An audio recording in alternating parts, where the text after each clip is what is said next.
Hi friends, మేము Sunday రోజు అయితే ఈవినింగ్ బయటకు అయితే వెళ్తున్నాము. 2కి అలా బయలుదేరాము. ఈవినింగ్ అయితే కాదు. ఇంకా మా పిల్లలు అయితే పార్క్కి వెళ్ళగానే ఇంకా ఫుల్ హ్యాపీగా అయిపోయి పరిగెడుతున్నారు. మా దగ్గర ఉండట్లేరు. ఇంకా పరిగెత్తి తెలిసిపోతే కూర్చున్నాము. అక్కడైతే వాటర్ అయితే ఉన్నాయి. అక్కడ బోటు కూడా ఉంది. బోట్ అయితే మేము ఎక్కలేదు ఫ్రెండ్స్, పిల్లలు అయితే ఏడుస్తారనేసి ఇంకెక్కలేదు. మా బాబు అయితే జారిబండ అవన్నీ ఆడుకుంటున్నాడు. వాటర్లో డక్స్ తిరుగుతున్నాయని చెప్తున్నాను అనమాట.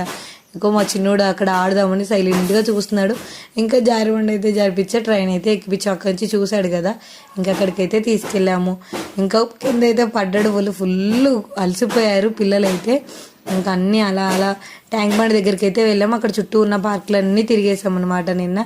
ఇంకా అలసిపోయారుగా ఐస్ క్రీమ్ అయితే కొనిచ్చాము. ఇసుకిస్తున్నారనమాట. ఇంకా ఐస్ క్రీమ్ అయితే కొనిచ్చాము. కూర్చొని అయితే తినేస్తున్నారు. ఇంకా అన్నీ చూస్తున్నాము. పార్కుల చుట్టూ తిరుగుతున్నాం అనమాట. వాళ్ళు మంచిగా ఎంజాయ్ చేస్తున్నారు. పిల్లలు అయితే లైక్ చేయండి, షేర్ చేయండి, సబ్స్క్రైబ్ చేయడం మాత్రం మర్చిపోమాకండి.